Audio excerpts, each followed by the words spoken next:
दो तारीखें। पहली 3 दिसंबर 2023 जब भाजपा तीनों राज्य में जीती।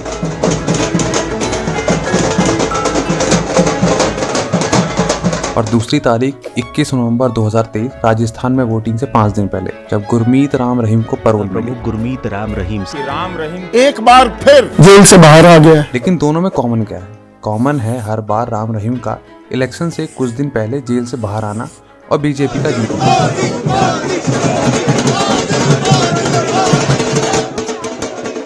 ये तो सभी को पता है कि राम रहीम को रेप और हत्या के मामले में उम्र कैद की सजा हुई है। गुरमीत राम रहीम को बलात्कार के मामले में दोषी राम रहीम को रेप के मामले में दोषी करार दिया है। लेकिन इसके बावजूद पिछले 2 साल में राम रहीम 8 बार यानी कि 184 दिन पैरोल के नाम पर बाहर आया। जब भी पैरोल मिली उसी समय हरियाणा या पंजाब में कोई ना कोई चुनाव थे।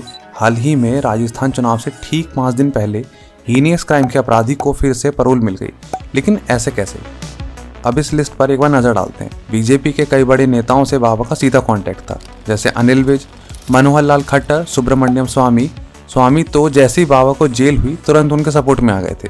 साक्षी महाराज। पर मैं एक बात अवश्य कहना चाहूंगा कि एक आदमी ने कंप्लेंट की है यून सोशल और करोड़ों लोग सच्चा बाबा डेरा को सच्चा मान रहे हैं, भगवान मान रहे हैं। एक ही बात सुनी जा रही, करोड़ों की कूट क्यों नहीं सुन रहे? अमित शाह, कैलाश विजयवर्गीय आदि ऐसे बहुत से नेता बाबा के डायरेक्ट कांटेक्ट में थे। 2014 में जब बाबा के पास 44 एमएलए कैंडिडेट्स थे बीजेपी के, वो कैलाश विजयवर्गीय के साथ बाबा के से मिलने गए और अमित शाह की एक मीटिंग हुई बाबा के डेरे में, जिसके बाद बाबा ने बीजेपी को खुल करके समर्थन दे दिया।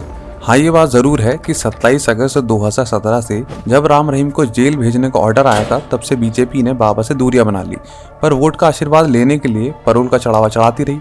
हरियाणा की 3 सेंट्रल और 17 डिस्ट्रिक्ट जेल मिलाकर 21,471 कैदी जेल में बंद है। जेल मैनुअल के नियम बताते हैं कि कैदी पैरोल और फरलो को मिलाकर, फरलो भी एक तरीके की पैरोल ही होती है, वो मिलाकर 12 हफ्ते यानी कि 98 दिन जेल के बाहर गुजार सकता है। लेकिन बाबा के अलावा कितनी ऐसे कैदी होंगे जिन्हें आराम से पैरोल मिल गई? सोचने लायक बात तो है। हरियाणा में बीजेपी नेतृत्व की पूर्ण बहुमत की सरकार तो है, मनचाहा फैसला भी ले सकती है।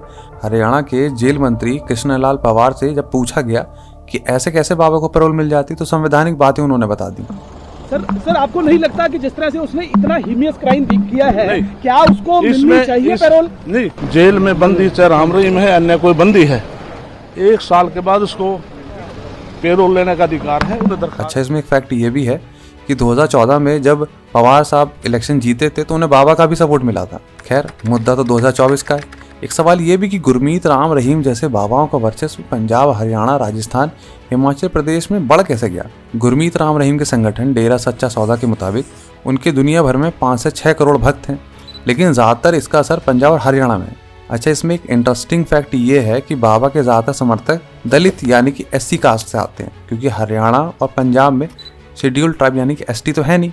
बाबा के समर्थकों में ज्यादातर लोग ऐसे हैं जिन्हें बेसिक फैसिलिटीज यानी कि हेल्थ केयर, एम्प्लॉयमेंट, शिक्षा जैसी चीजों के लिए आज भी जूझना पड़ता है। हरियाणा में शिक्षा का स्तर क्या है, इसका अच्छा एग्जाम्पल खुद हरियाणा के शिक्षा मंत्री ने अभी हाल फिलहाल में दे दिया। शिक्षा विभाग द्वारा कुल 1,76,000 नहीं 10,700 1,07,636 अब सोचिए, जब राज्य के शिक्षा मंत्री की कंडीशन हो तो उस राज्य का क्या ही होगा। कई राजनीतिक सलाहकारों का मानना है कि जेल में होने के बाद भी बाबा का प्रभाव इतना ज्यादा है कि लगभग दोनों राज्यों की, हरियाणा और पंजाब की 20 लोकसभा सीटों पर सीधा असर देखने को मिल सकता है। कुछ समय है अभी 2024 के इलेक्शन होने में, हो सकता है पार्टी वाले फिर से पैरोल का आशीर्वाद चढ़ा दें। जरूरत है ऐसे ढोंगी चमत्कारी बाबाओं से दूर हटने की, क्योंकि नए नए बाबा मार्केट में निकलते रहते हैं। जरूरत है स्टेट गवर्नमेंट अपने लोगों को बेसिक नीड्स प्रोवाइड करे ताकि ऐसे बाबाओं के पास वो ना जाए। मिलते हैं अगली वीडियो में, तब तक के लिए बाय।